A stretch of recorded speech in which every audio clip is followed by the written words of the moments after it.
자, 반갑습니다. 지난주에 했었던 2단원 교재 있죠. 그 만만한지 교재 2단원의 단원 문제 해설 강의 수업입니다. 요거는 여러분들이 목요일 날 수업을 듣기 전에 먼저 요거에 대한 수업을 먼저 들어야 되기 때문에 만약에 지금 요 수업을 들었던 분이 있으면 들으시면 옆에 친구한테 그 수업 듣고 오래라고 하는 거를 좀 전달해 주시기 바랍니다. 우선은 지금 문제가 지금 30문제가 넘기 때문에 이거를 지금 짤막하게 다 설명할 수는 없는 것이고 짤막하게 몇 개만 골라가지고 이제 문제를 볼 거니까 그에 맞춰서 잘 따라오시길 바라고, 그 다음에 수업 시간에 하지 않았던 내용들에 대한 것을 이제 문제풀이를 통해서 더 할 것들이니까 참고해 두시면 될 것 같습니다. 자, 교재 46페이지 2단원 단원 문제입니다. 거기에서 우선 4번 문제를 먼저 보도록 하겠습니다. 4번 문제. 자, 우선 4번 문제 뭐라고 쓰여 있냐면 해양판과 해양판 경계 부근에서 발생한 규모 5.0 이상의 진원 깊이를 나타내고 있는 겁니다. 4번 문제예요. 4번 문제. 자, 우선 진원 깊이를 우리가 따져보기 전에 이걸 다 생각해 봐야 됩니다. 만약에 판이 수렴을 한다라고 치면 어느 한쪽 판 밑으로 이렇게 하나의 판이 섭입을 한다라고 하면 가정해 볼 수 있을 겁니다. 그렇다면 이때 여기 있는 이 섭입하는 판이 고밀도의 판이 될 것이고 섭입을 당하는 판이 상대적으로 저밀도의 해양판, 대류판이 된 해양판이 될 수 있다라고 봐야겠죠. 그렇다면 이때 얘가 섭입을 하면서 이 두 개의 판이 서로 마찰이 되는 부분이 생길 것인데 여기에서는 뭐가 될 거냐면 요 부분이 될 건데 요 부분. 그래서 이 부분을 보통 섭입대라고도 말을 하고, 아니면 이것을 정리한 사람이 베니호프라는 사람이기 때문에 그 사람의 이름을 따서 베니호프대라고도 말합니다. 자, 어쨌든 간에 이렇게 섭입을 했다라고 했었을 때 그때 보시게 되면 섭입을 하는 그 깊이에 따라서 지진이 여기를 따라서 나타나게 됩니다. 그러니까 섭입을 하면 할수록 진원 깊이가 점점점 깊어지고 있더라라고 하는 것을 우리가 알 수 있다는 얘기죠. 이것을 만약에 위에서 어떤 사람이 관측자가 봤다라고 치면 두 판의 경계선이 이렇게 되어 있을 것이고 왼쪽에 있는 판, 이것을 A라 쳐보고 이것을 B라 했었을 때 A의 판이 B판 쪽으로 이렇게 들어가면서 이렇게 섭입을 한다라고 가정을 해보잖아요. 그렇다면 진원의 깊이는 어떤 식으로 분석되는 거냐면 여기에서 나타나는 지진의 처음 발생한 진원, 그 깊이하고 이 뒤쪽에서 발생하는 진원의 깊이하고 비교를 치면 여기는 얕게 나타나게 되고 여기는 깊게 나타나더라라는 겁니다. 그래서 판 경계에서 들어가면 들어갈수록 진원 깊이는 점점 깊어지더라라고 볼 수가 있는 것이죠. 자, 우선 이것을 알고 있다고 하면 4번 문제와 같은 일이 어려운 문제 아닙니다. 자, 우선 자세히 보시게 되면 A하고 B가 있겠는데 두 개의 이렇게 판 경계로 추정되는 곳이 있다라고 되어 있습니다. 자, 우선 여기가 A 경계, 여기는 B 경계라고 지금 가정할 것인데 우선은 거기 지금 그림 보시게 되면 여기에서 나타나는 진원과 여기서 나타나는 진원을 보게 되면 여기가 지금 얕은 곳이고 여기가 상대적으로 깊은 곳이죠.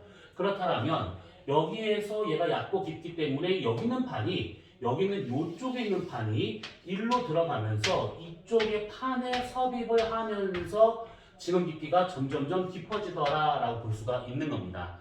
그렇다면 A는 판 경계가 아니라 B가 판 경계가 되고 있더라라고 볼 수 있는 것이죠. 그러면 섭입을 하는 판이 섭입을 당하는 판보다 밀도가 크니까 이렇게 섭입을 하면서 지진이 발생할 수 있다라고 볼 수 있는 겁니다. 됐죠? 이게 해양판, 대류판일 수도 있고 해양판, 해양판일 수도 있습니다. 근데 어쨌든 아직 여기서는 그 얘기가 없으니까 우선 이렇게만 보면 될 것 같습니다. 자, 그럼 기억, 판 경계는 A선을 따라 발생한다. 아니라고 방금 얘기했고요. 니은 판 경계 해구가 발생할 수 있을 것이다. 자, 섭입을 하잖아요. 이게 서로 빵 충돌하게 되면 이게 서로 밀리지 않은 상태에서 이렇게 되는 경우도 있습니다. 그런데 보통은 판이 수렴을 하게 된다고 하면, 만나게 된다고 하면 충돌되는 것도 있긴 하겠지만 이렇게 기어 들어가는 경우가 생깁니다.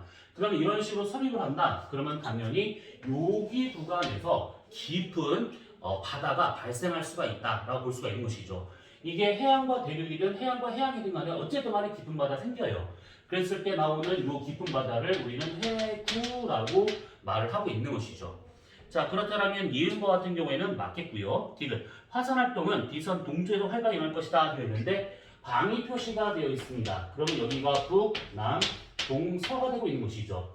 판 경계를 따라서 이쪽 부분에 있으니까 판 경계의 서쪽에서 지금 화산 활동 같은 것도 빈번하게 일어날 수 있다고 볼 수 있는 겁니다.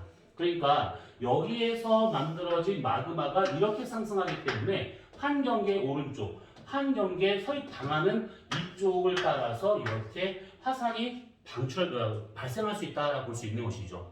자, 이게 정리하면 될 것 같습니다. 자, 그렇다면 답은 2번이 돼야겠죠. 2번. 자, 그 다음에 오른쪽 페이지에 나와 있는 5번 문제를 보시죠. 5번 문제.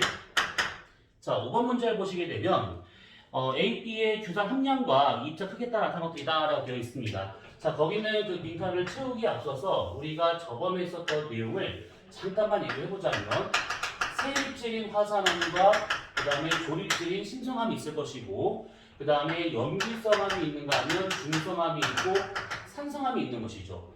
우선 여기에서 얘네들의 경계가 되는 이 부분이 규산 함량으로 얘가 정해지더라 라고 했던 거. 그래서 약 52%와 63%로 이렇게 나눠진다 라고 했습니다. 그래서 여기 있는 6가지 암석을 채워보자면 여기서부터가 흉무암, 그 다음에 안산암, 그 다음에 유문암, 여기가 발류암, 그 다음에 성로암, 그 다음에 화강암 이렇게 되고 있는 것들이죠. 이것만 알고 있으면 문제는 쉬워집니다. 자, 우선 보시게 되면 지금 이 표에서는 위쪽이 세립질 화산암이고 밑에 조립질 신성암이 되어 있는데 6번 문제에 나와 있는 걸 보시게 되면 6번 문제이죠? 6번 문제를 보시게 된다고 하면 위쪽이 조립질이고 밑에가 세립질입니다. 그러면 A에 들어갈 것은 아무래도 조립질의 염기성암이니까 발류암이 되고 있는 것이고 B와 같은 경우는 세립질, 화산암의 산성암이 되고 있으니까 유문암이다라고 볼 수 있을 겁니다. 자, 그렇다면 여기서 옳은 것, 기억. 암석의 색은 A가 더 밝을 것이다. 염기성에는 금속 성분이 많이 들어가 있고 산성암에는 유리 성분이 많이 들어가 있습니다. 그렇다면 더 밝은 것은 아무래도 유리 쪽이 더 밝은 쪽이 돼야 된다라고 봐야겠죠. 그러면 이 기억 틀렸겠고 이 마그마의 내각 속도는 결국 입자 크기를 통해서 우리가 알 수 있다는 얘기죠. 그래서 이렇게 빨리 식으면 세립질의 암석이 되는 것이고 천천히 식으면 조립질의 심성암이 되고 있더라라는 겁니다. 그렇다면 마그마 내각 속도는 A가 더 빨랐다가 아니겠죠. 이거 문제에 이거 함정이 있었던 것이 상당히 기계적으로 문제를 풀다 보면 항상 이런 식으로 볼 겁니다. 지금 이 문제에서는 심성암 화산을 이렇게 뒤바꾼 것이죠. 그러니까 되게 뻔히 알고도 잘 낚이는 형태가 될 수 있는 거니까 이런 식의 문제가 나왔을 경우에를 대비해서 좀 꼼꼼하게 볼 필요가 있습니다. 자, D는 사장석의 나트륨분의 칼슘의 함량 B라고 되어 있는데 그때 중요하다 했습니다. 염기성암 쪽에는 칼슘 비율이 높고요. 그 다음에 산성암 쪽으로 갈수록 나트륨 비율이 높아집니다. 그렇다면 문제에서는 지금 나트륨분의 칼슘값, 그러니까 칼슘이 누가 더 많은가 이걸 물어본 것이죠. 그러면 염기성암 계열의 칼슘이 더 많다라고 볼 수가 있는 겁니다. 이게 왜 그래요? 라고 하게 되면 이건 집2 문제입니다. 그렇기 때문에 지금은 이걸 다루지 않을 거예요. 자, 그래서 답은 디귿 하나밖에 안 되는 것이죠. 그쵸? 문제 되게 간단했었습니다. 자, 그 다음 8번 문제. 두 해양판 다 나가 있습니다. 자, 이걸 지울게요. 왜냐하면 이걸 좀 다시 볼 거니까. 8번 문제를 보시게 되면 지금 어떻게 되어 있느냐. 판 경계가 지금 요렇게 되어 있습니다. 자, 되어 있었을 때 지금 보니까 A, B, C 여기가 지금 A, 여기가 B, 여기가 C가 되어 있는 것이고 화산섬들이 어디 분포하고 있는 건가 봤더니만 여기를 따라서 이렇게 분포하고 있고 얘는 여기를 따라서 이렇게 분포하고 있습니다. 자, 그랬을 때 B, A, C 요 지금 판 경계를 봤더니만 얘네는 지금 다 어떻게 움직이고 있느냐면 우선은 C와 같은 경우에는 이런 식으로 움직이고 있습니다. 그쵸? C를 포함하는 여기, 그쵸? 여기 왼쪽에 있는 판 경계. 그 다음에 A를 포함하고 있는 오른쪽 판 경계는 지금 이쪽으로 이렇게 움직이는 중이죠. 이렇게. 그렇죠. 자, 그렇다면 여기서 생각을 잘 해보셔야 됩니다. 여기서 지금 C라는 요 경계를 보게 되면 판 경계 A, B, C 세 지점이 되고 있는 곳이죠. 여기 지금 가판이고 저기가 낙하되어 있습니다. 자, 그랬을 때 우선 C 경계를 보게 되면 C가 가가 나 밑으로 들어가는 곳이죠. 이거 어떻게 판단할 수 있는 거냐면 화산섬이 나타나는 곳이 섭입을 당하는 판이죠. 아까 얘기한 것처럼 두 개의 판이 서로 만난다. 그러면 화산이 나타날 수 있는 곳은 섭입을 당하는 판 위에서 나타나야 됩니다. 그렇죠? 그러면 여기에서 이렇게 이 경계를 본다고 치면 여기 있는 이쪽 판이 이렇게 이쪽으로 얘가 들어가기 때문에 이렇게 화산섬이 나타날 수 있다라는 거. 우리는 이것을 호상열도라고 말을 붙인다 했던 거 기억이 나실 겁니다. 그렇죠. 자, 그 다음에 여기에 A 경계를 보시게 되면 지금 나의 판이 가판 밑으로 들어가기 때문에 여기에서 지금 화산섬이 나타나고 있는 중이죠. 그래서 판 경계는 대략 이런 식으로 나타나게 될 겁니다. 이렇게. 그러면 이쪽은 밀도가 크고 이쪽은 밀도가 작겠구나. 여기 반대로 밀도가 크고 밀도가 작겠구나. 이렇게 판단할 수 있다는 얘기입니다. 분명히 이게 하나의 가판이고 요게 하나의 나판이 되고 있는데 왜 얘는 섭입을 하고 얘는 섭입을 당하나요? 이거는 똑같은 판이라 하더라도 판의 가장자리의 암석이나 이런 것들에 의해서 밀도가 달라질 수 있기 때문에 어디에서는 판이 섭입할 수 있는 것이고 어디서는 판이 섭입을 당할 수도 있는 겁니다. 그러니까 너무 얘가 지금 해양판이 대륙판이 이렇게 구분해가지고 하는 것도 물론 맞긴 하겠지만 이런 식으로 특이한 경우도 있으니까 좀 잘 기억을 하시면 좋을 것 같습니다. 같은 판이라 하더라도 한 개의 판이라 하더라도 어디는 섭입을 할 수 있고 어디는 섭입을 당할 수가 있는 겁니다. 왜? 이쪽 밀도가 다르니까. 됐죠? 자, 그러면 여기에서 기억 A에서는 가가 나 아래로 섭입하고 있다. 아니죠. 오히려 나가 가 밑으로 지금 섭입을 하고 있는 중입니다. 그 다음에 니은 B에서는 멘틀들의 상승률을 알파고 있을 것이다 되어 있는데 지금 B의 경계를 보시게 되면 요거가 좀 서로 수표적 어긋나고 있습니다. 수표적 어긋나고 있어요. 판 경계는 세 종류죠. 판이 만나는 수렴의 경계, 벌어지는 발산의 경계, 그 다음에 판이 서로 이렇게 수평으로 어긋나고 있는 보존형 경계. 자, 이랬을 때 얘가 만난다는 것은 멘틀 대류가 하강하는 부에서 판이 벌어진다라고 하는 것은 멘틀이 상승하는 데서. 근데 수평적 어긋난다는 것은 멘틀 대류하고는 상관이 없습니다. 여기서 말하는 멘틀 대류라고 하는 것은 상하 운동을 말하고 있는 것이죠.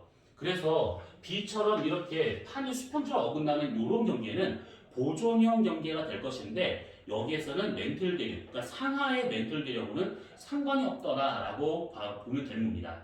됐죠? 자, 그러면 니은과 같은 경우는 틀렸겠죠. 자, 디귿 C에서 호상열도 쪽으로 갈수록 진원 평균 깊이는 깊어질 것이다. C에서 호상열도 쪽으로 가면 갈수록 섭입을 당하는 쪽으로 가면 갈수록 진원 깊이는 점점점 깊어지더라. 그쵸? 방금 얘기했기 때문에 여러분 아마 기억나실 겁니다. 그럼 답은 디귿 하나밖에 안 되는 것이죠. 3번. 2번.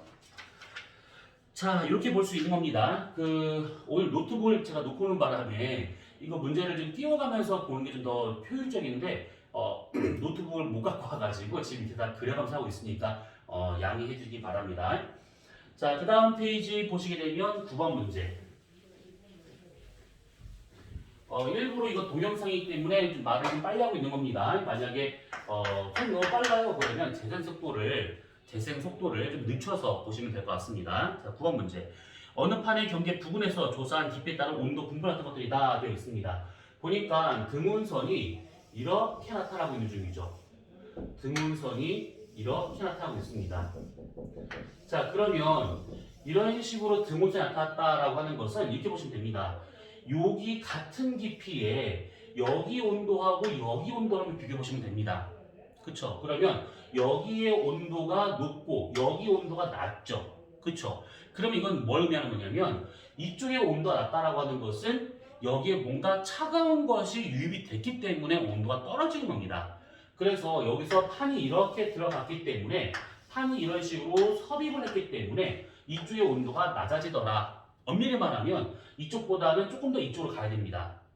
무슨 말이냐면 판이 섭입을 해요. 섭입하잖아요. 그러면 여기에서 마그마가 형성이 된 것이죠. 그쵸? 그럼 여기 상대적으로 마찰이 존재하고 있다는 뜻이 되기 때문에 온도 높일 수밖에 없습니다. 그러면 어디에서 온도가 낮은 것이냐? 아무래도 얘가 섭입을 하고 있다는 것 자체가 온도가 낮기 때문에 밀도가 커져서 섭입하고 있다고 볼 수가 있는 것이죠. 차가운 플룸에 의하시든 뭐든 상관없이. 그러면 등온선을 그려봤을 때 이렇게 나타날 수 있다라는 겁니다. 이런 식으로.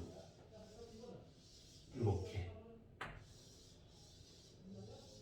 이해되셨죠?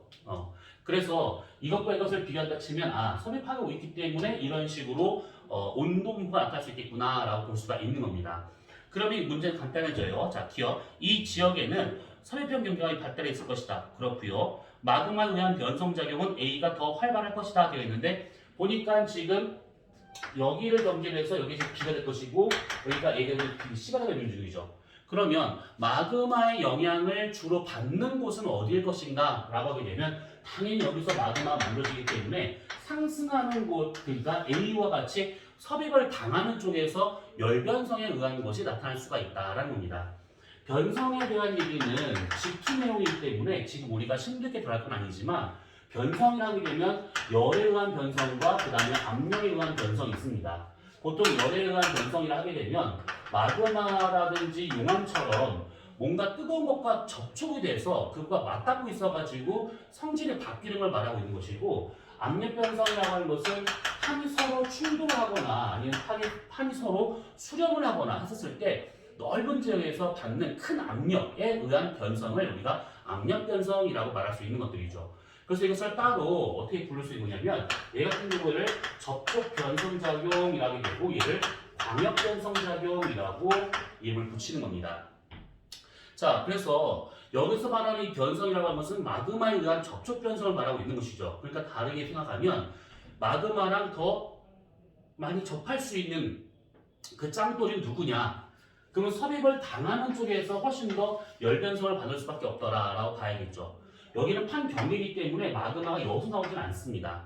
됐죠? 자, 그러면 A가 더 활발할 것이다. 그러겠죠. 그 다음에 B는 A가 속한 판은 C가 속한 판보다 평균 더 클 것이다. 얘가 지금 섭입을 당하고 있고 얘가 섭입을 하고 있습니다. 그럼 얘가 더 밀도가 크다라고 볼 수가 있는 것이죠. 그럼 답은 기억 니은 답이 3번이 될 겁니다. 됐죠? 이렇게 따지면 됩니다. 자, 그 다음에 밑에 나와 있는 10번 문제. 이건 말로만 해도 될 것 같습니다. 왜냐하면 방금 우리가 6번 문제에서 비슷한 걸 봤습니다. 자, 동일한 마그마로부터 분화해서 만들어진 화성암 A, B, C에 대한 성분을 조사한 결과 이렇게 됐다라고 되어 있습니다. 자, 동일한 마그마가 분화를 했대요. 이 얘기는 뭐냐면 10번 문제죠. 이 얘기는 뭐냐면 마그마가 만약에 지표가 이렇게 있는 상태에서 마그마가 처음 저장되는 공간이 있다라고 했던 거 기억나시죠? 마그마 챔버라고 하는 것입니다. 이거 상당히 비합적인 그림도 이거는요. 자, 처음에 하나의 마그마 들어왔대요. 그래서 여기를 꽉 채웠습니다. 자, 처음에 들어온 이 마그마를 보통 우리는 원 마그마, 원래 마그마라고 해서 원 마그마라는 말을 쓰는데 이 원 마그마 안에는 금속 성분이라든지 유리 성분이라든지 아니면 칼슘과 나트륨, 칼륨 같은 성분이 뒤섞인 상태로 아마 들어올 겁니다. 자, 그 상태에서 마그마 여기가 지금 딱 정체됐대요. 그대로 지금 있는 겁니다. 그러면 이 마그마를 구성하고 있는 것들 중에서 밀도가 큰 것들은 먼저 밑으로 가라앉아야겠죠. 그렇죠? 분배될 겁니다. 그러면 얘가 이런 식으로 해서 밀도 큰 것들이 먼저 밑에 가라앉게 되면 여기 위에 남아있는 마그마는 원래 있는 마그마와 밀도를 비교했을 때 밀도가 작아질 수밖에 없는 것이죠. 왜냐면 밀도 큰 것이 빠져나갔으니까. 그렇죠?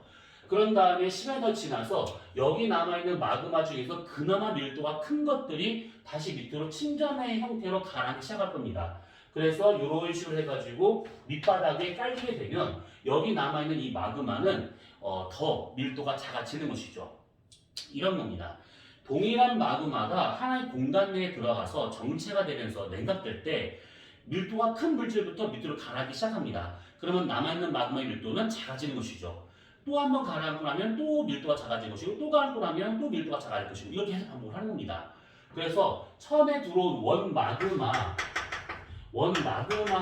예를 들어서 만약에 염기성한 계열인 현무암질 마그마가 들어갔다라고 치잖아요. 그러면 밀도 큰 것들이 밑으로 가라앉으면서 이것들이 나중에 중성암 계열의 마그마로 바뀌게 되고 남아있는 마그마를 말합니다. 그것이 더 밀도 큰 것이 가라앉잖아요. 그러면 나중에는 규산 성분이 좀 비율이 높은 산성암 계열의 마그마가 될 수 있다는 얘기죠.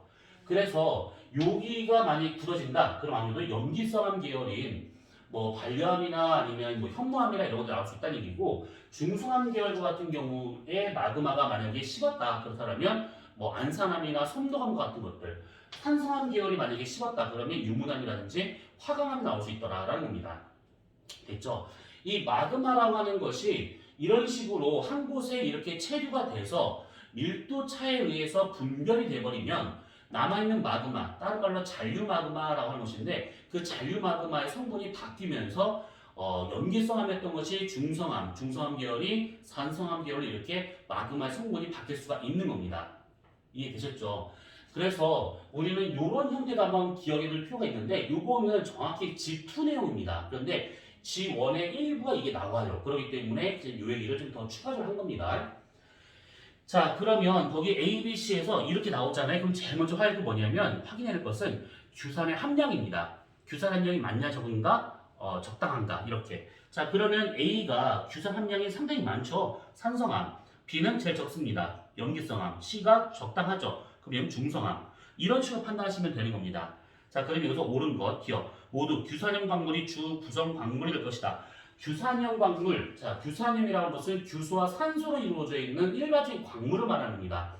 광물이라고 하는 것은 암석을 이루고 있는 기본 입자를 말하고 있는 것인데 광물과 암석에 대한 더 정확한 얘기는 G2에 나와요. 그렇지만 여기서도 언급되고 있는 바가 있으니까 잠깐만 얘기해보자면 SiO2라고 하는 것이 보통 우리가 규산, 그러니까 유리 성분이라고 알고 있잖아요. 근데 이 광물이나 암석을 구성할 때 만드는 규산은 SiO2가 아니라 SiO4의 형태로 나타나게 됩니다. SiO4라고 해가지고 삼연체 형태로 만들어지는 그런 기본 구조가 있는데 그 구조에 어떤 원소가 달라붙냐 또는 어떤 식으로 달라붙냐에 따라 가지고 광물이나 암석의 종류가 달라집니다. 어찌됐든 이것을 기본 구조로 해서 만들어지는 기본적인 광물을 규산형 광물이라고 말하는 것들이죠.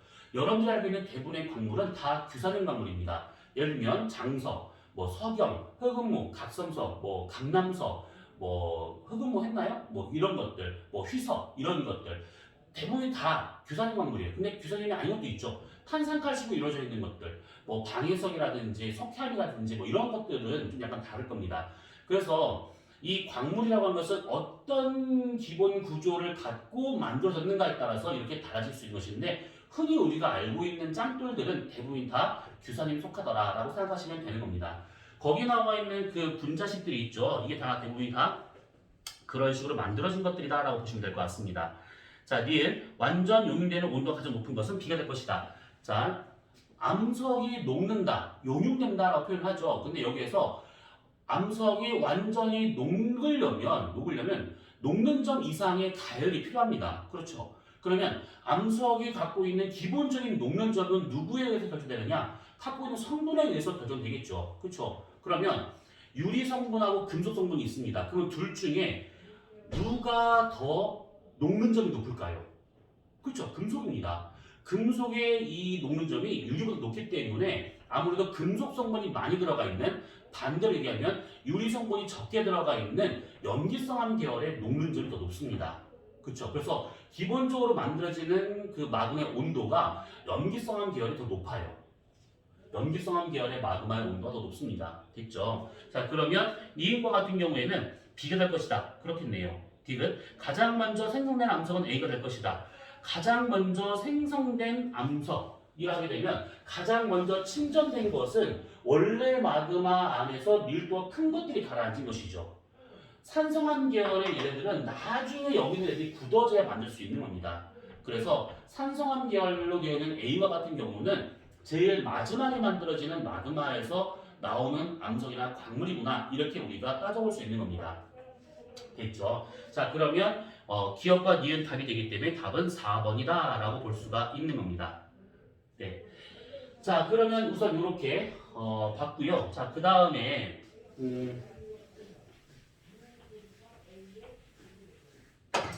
자, 11번 문제를 보도록 합시다. 11번 문제. 자, 11번 문제를 보시게 되면 이렇게 나온 게 있습니다. 잘 보셔야 됩니다.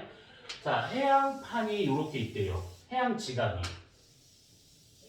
자, 이 파란색은 해양 지각입니다. 해양 지각으로 되어 있고, 그 다음에 단층이 하나가 이렇게 중간에 있습니다. 단층이. 그 다음에 보니까 이쪽에서는 이 정도와 그 다음에 여기서는 이 정도에 해당하는 암석권이 있대요. 자, 그럼 잘 적용이 됩니다. 판과 암석권은 같은 말이죠. 그렇지만 지각과 암석권은 같은 말이 아닙니다. 우리가 보통 지각을 하게 되면 대륙지각, 해양지각 이렇게 말하고 있는 것들이죠. 해양지각은 보통 5km 전후에서 얘가 나타납니다. 두께가 이거밖에 안 돼요. 근데 판 또는 암석권이라고 하는 것은 멘틀의 제일 윗부분, 딱딱한 암석으로 되어 있는 부분과 지각을 포함시킨 게 암석권이다라고 볼 수가 있는 것이죠. 아, 그러면 여기에서는 지금 여기서부터 여기까지가 지금 암석권이고 여기서부터 여기까지가 지금 암석권이다라고 하는 것은 우리가 판이구나라고 볼 수가 있는 겁니다. 됐죠? 자, 그런데 거기 자세히 보시게 되면 연약권이란 말이 밑에 나오는데 이 문제 중요하지 않으니까 여기에서 중요한 것은 뭐냐면 똑같은 판인데 왜 얘는 판의 두께가 이 정도밖에 안 되고 얘는 판 두께가 왜 이렇게 두꺼워요? 라는 겁니다. 요거. 그러니까 딱딱한 암석으로 이루어져 있는 그 부분의 두께가 똑같이 해양지각인데 왜 다르냐라는 겁니다. 그 얘기는 해양지각이라고 하는 요거 자체가 현무암, 염기성암별로 지금 되는 중이죠. 얘 같은 경우에는 암석이기 때문에 어느 적정 온도를 넘어서 버리게 되면 녹아버립니다. 그게 멘틀 대류가 일어날 수 있는 연약한 부분이 될 수 있다는 얘기죠. 그 얘기는 이렇게 보는 것들이죠. 여기 부분의 온도하고 같은 깊이에 있는 이 부분의 온도하고 온도가 얘가 더 높기 때문에 여기는 지금 녹은 상태가 될 수 있는 거지만 여기는 그렇지가 않더라는 겁니다. 아, 그러면 여기의 지금 온도가 이쪽보다는 더 높겠구나. 그래서 원래는 이렇게 있어야 될 판이 녹아서 지금 없어진 거구나. 또는 애초에 없는 거였구나. 이렇게 우리가 판단할 수 있다는 뜻입니다. 됐죠? 자, 그러면 거기에서 기억 지각은 주로 현무암과 암석으로 이루어져 있을 것이다. 자, 기억과 니은이라고 되는 요거 두 개가 좀 똑같습니다. 얼마 정도로? 지금 보니까 대략 한 5km 좀 똑같아요. 그러면 둘 다 얘는 지금 뭐냐면 해양 지각이라고 볼 수가 있는 것이죠. 해양 지각. 그래서 기억 지각은 주로 현무암으로 되어 있다? 맞습니다. 두께만 알면 얘가 해양인지 대륙인지를 판단할 수 있다는 겁니다. 대륙 지각의 평균 두께가 35km인 걸 감안하면 아무래도 얘는 해양 지각일 가능성이 상당히 크다라고 볼 수가 있는 것이죠. 그래서 우리가 지난번 수업할 때 두께를 좀 알고 있어야 편할 것이다 라고 하는 이유가 바로 이런 것 때문에 그렇습니다. 됐죠? 자, 그 다음에 니은. 지각 평균 두께는 기억과 니은을 더 끌 것이다. 지각의 평균 두께. 지금 보면 여기서 틀리는 이유가 뭐냐면 판과 지각을 헷갈려서 그런 것들인데 요게 파란색 요만큼이 이게 해양 지각이죠. 요만큼이 해양 지각입니다. 여기나 여기나 지금 해양 지각의 두께는 똑같습니다. 그렇죠. 다만 판의 두께가 다를 뿐입니다. 똑같은 해양판이라 하더라도 얘는 좀 얇은 편이고 얘는 좀 두꺼운 편이에요. 그렇기 때문에 이쪽에서의 지금 온도가 더 낮더라. 어디 밑에 온도가 낮더라. 라는 것을 나실 겁니다. 그래서 니은과 같은 경우에는 지각의 두께는 둘 다 같더라. 라고 볼 수 있는 것이죠. 판 두께는 다릅니다. 그러면 니은 틀렸겠죠. 디귿. 그림 나는 B보다 C에서 발달 확률이 높을 것이다.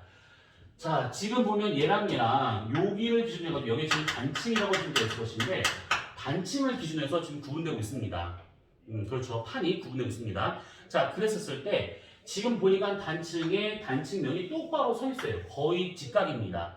자, 이렇게 되어 있는 경우에서는 우리가 판 경계마다 볼 수 있는 단층의 종류가 달라지는 거니까 좀 기억을 잘 해주셔야 됩니다. 자, 수렴형 경계와 같은 경우에는 서로 충돌한 곳이죠. 그러면 역단층과 같은 것들이 잘 나타납니다. 역단층. 이렇게 상반이 위로 올라가고 하반이 떨어지고 있는. 그 다음에 발산형 경계와 같은 경우에는 서로 잡아당기는 힘이죠. 장력이 작용하고 있습니다. 그럼 여기서는 정단층이 잘 나타날 수 있는 겁니다. 상반이 밑으로 떨어지고 상반이 밑으로 밑으로 가라앉게 되고 하반이 위로 올라오는 이렇게 되는 그런 형태를 정단층이라는 것들이죠. 보존형 경계와 같은 경우에는 상하 운동 없이 수평적으로 판이 어긋나는 거다라고 썼습니다. 그래서 얘처럼 수평 방향으로 나타날 수 있는 단층이 나타나요. 그래서 그걸 뭐라고 하냐면 변환단층이라고 얘기하고 있는 것이죠. 변환단층. 나중에 지질구조에 대한 얘기를 잠깐 해볼 것인데 주양 이동단층이 얘랑 비슷한 겁니다. 됐죠? 자, 그래서 지금 위에처럼 이렇게 단층이 거의 직각으로 서 있다라고 하는 것은 바로 변환단층을 의미하고 있는 거기 때문에 여기에서는 지금 해양판과 해양판이 수평적으로 어긋나고 있는 곳을 찾으면 되는 겁니다. 그러면 거기 지금 가를 보시게 되면 이 문제를 여러분들이 알고 있어야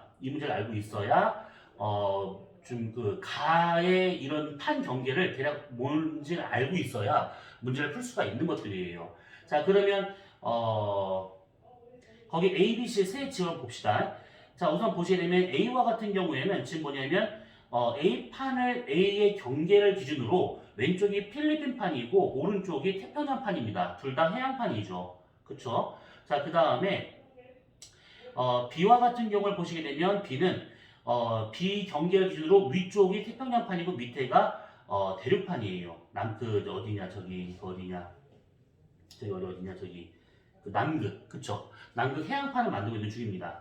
그 다음에 C를 보시게 되면 C를 기준으로 왼쪽이 태평양판이고 오른쪽이 지금 저기 북아메리카판 대륙판이 되는 것들이죠.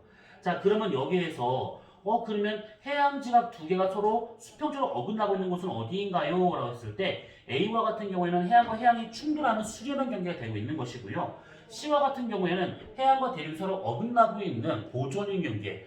나중에 판 경계를 좀 더 많이 공부를 하게 되면 여기가 되게 중요하다는 걸 알 거예요. 산 안드레스 단층이라고 하는 곳입니다. 대표적인 변환 단층이에요. 자, 그런데 C는 답이 아니에요. 왜냐하면 C는 태평양판과 북미판이라는 해양판과 대륙판이 수평적으로 어긋나고 있는 것이기 때문에 나처럼 해양과 해양이 어긋나고 있는 것은 아니죠. 그렇죠? 그래서 디귿과 같이 C에서 더 발달 확률이 높다? 안 되는 겁니다. 해양과 대륙이 어긋나고 있는 것이기 때문에 C 같은 경우에는 그럼 B는 해양과 대륙이 지금 되고 있는 것 아닌가요? 이게 대륙이라 하더라도 대륙의 가장자리 해양판이 만들어진 경우가 있습니다.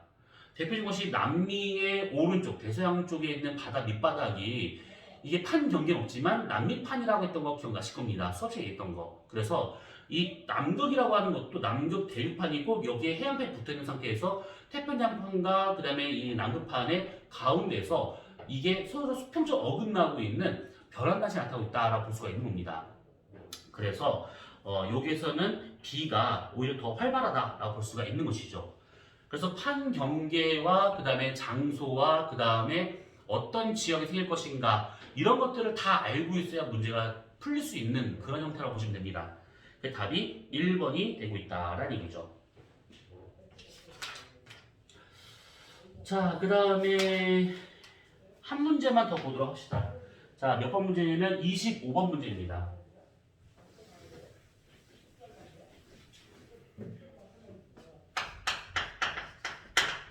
자, 25번 문제예요. 자, 보시게 되면 거기에 뭐라 되어 있냐면 이렇게 돼 있어서 여기에 이렇게 선 하나 직각을 그려놓고 여기 지금 A, 여기 지금 B라고 되어 있습니다.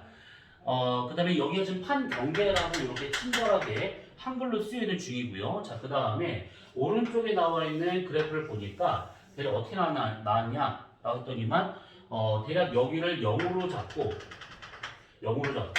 그 다음에 나오는 걸 봤더니만 이렇게 나왔습니다. 이렇게. 자, 이게 뭐냐면 AB의 수직인 성분과 그 다음에 AB의 평행한 성분이라고 되어 있는 것들이죠. 그러니까 대략적으로 여기를 지금 기준 잡는 여기를 기준으로. 그게 어디냐면 여기입니다. 여기. 그랬을 때 A쪽과 B쪽을 좀 서로 비교를 해본 것들이에요. 자, 그렇다면 우선은 지금 여기에서 요 성분과 요 성분 두 개가 있는데 얘가 지금 0이래요. 그 말은 뭐냐면 이것과 평행한 성분의 속도를 말하고 있는 것인데 여기서 이 평행한 방향의 속도가 없다는 얘기죠. 그러면 이쪽에 있는 판과 이쪽에 있는 판, 이쪽을 다 이쪽 나라고 쳐봅시다. 가나의 이동 방향은 이쪽 방향이 아니다라는 겁니다. 그쵸? 그 다음에 보니까 이렇게 되어 있대요. 그래서 여기서 이 짜는 단면에 지금 보니까 A쪽과 B쪽에 해당되고 있는 것인데 A쪽은 지금 이만큼 빠르고 B쪽은 느리대요. 그쵸? 근데 주의할 점, 이쪽은 양수고 이쪽은 음수예요. A쪽이나 B쪽이나 여기 지금 판 경계를 기준해가지고 여기가 지금 여기가 되고요. 판 경계 여기가. 그래서 여기를 기준 받았을 때 얘는 양수값의 속도를 갖고 있는 것이고 마찬가지로 이쪽도 양수의 속도를 좀 갖고 있는 중이죠. 그렇죠.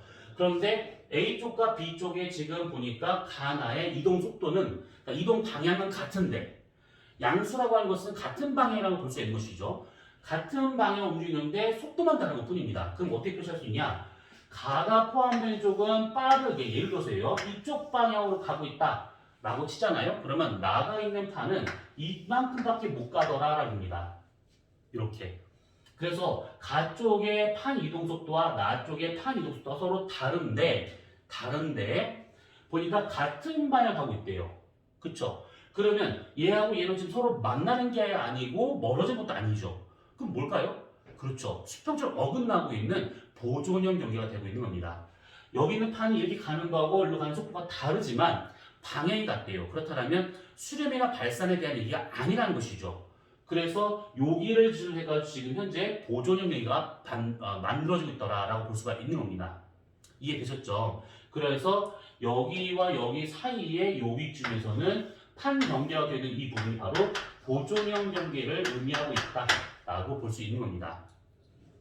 자, 그러면 기억 A적 판은 A, B의 수직인 방향으로 이동하고 있을 것이다. A, B의 수직인 방향으로 이동하고 있을 것이다. 그렇죠. 해안지각 등 연령선은 대체로 A, B의 수직인 분포를 나타낼 것이다. 등 연령선. 그러면 이렇게 생각하면 됩니다. 해영, 변환단층, 해영. 그러면 등 연령선은 어떻게 나타나죠? 얘에 대해서는, 해령에 대해서는 평행하게. 그렇죠. 해령에 대해서는 평행하게. 근데 변환단층에 대해서는 직각 방향으로 나타냅니다. 직각 방향으로. 그럼 어떻게 되느냐? 이런 식으로 등 연령선이 나타나고 있다라고 봐야겠죠.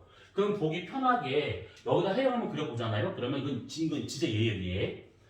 여기에 해령을 한번 그려보고 여기다 해령을 한번 그어본다. 이렇게. 그러면 요게 변환단층이죠. 이쪽으로 등 연령선, 이쪽으로 등 연령선이 되고 있는 겁니다. 됐죠? 자, 그러면 니은과 같은 경우에는 AB의 수직인 분포가 아니라 AB와 나란한 분포가 나타나고 있더라라고 볼 수 있는 겁니다. 디귿 AB 사이의 판 경계 부분에서 화살등이 활발하게 열것이다. 보존형 경계에서는 지진은 잘 발생하는데 화산활동 잘 안 나타납니다. 그래서 답은 1번이 되고 있는 것이죠. 그럼 이것들 문제가 있어야 돼요. 얘가 해령, 얘가 해령이면 이것 때문에 가는 건 이해됐어요. 근데 얘가 되는데 왜 이렇게 갈 수가 있어요? 이건 나중에 우리가 해령 자체가 이동을 하면서 그 판의 이동 속도를 계산하는 문제를 한번 풀어볼 겁니다. 그러면 이것이 대략 이해가 되실 겁니다. 지금은 시험 관계에서 이걸 다 할 수가 없기 때문에 우선 이렇게만 얘기하고 넘어가도록 합시다. 자, 그 다음에 따로 문제 풀이할 건 아니지만 28번 문제에 나와 있는 표 있죠. 28번에 나와 있는 그 표는 여러분들 잘 적어줘야 됩니다. 그게 지금 보면 화산암, 심성암별에서 현암류, 반섬화 지금 6개의 암석이 나오고 있습니다. 그거 말고 그 밑에 나와 있는 조항광물의 부피비라고 나와 있는 부분이 있을 겁니다. 그 부분을 잘 이해를 하셔야 됩니다. 외우는 거 아니에요. 그래서 이 부분은 나중에 우리가 대면 수업할 때 그때 좀 얘기를 할 거니까 지금은 그런가 보다 하고 보시면 될 것 같습니다. 자, 우선은 지금 한 40분 정도로 해가지고 한 6, 7문제를 좀 풀어봤는데 이런 식으로 판경계, 그 다음에 마그마, 화성암에 대한 얘기는 간단히 정리를 하기로 하고 우리는 목요일날 보면서 다시 한번 수업을 하면서 그 다음에 다시 다음 주 월요일쯤에 이렇게 문제 영상을 해설 강의를 올리도록 하겠습니다. 자, 아무튼 짧은 시간 동안에 고생 많았습니다. 우리 다음 주 목요일날, 이번 주 목요일날 보도록 합시다. 안녕.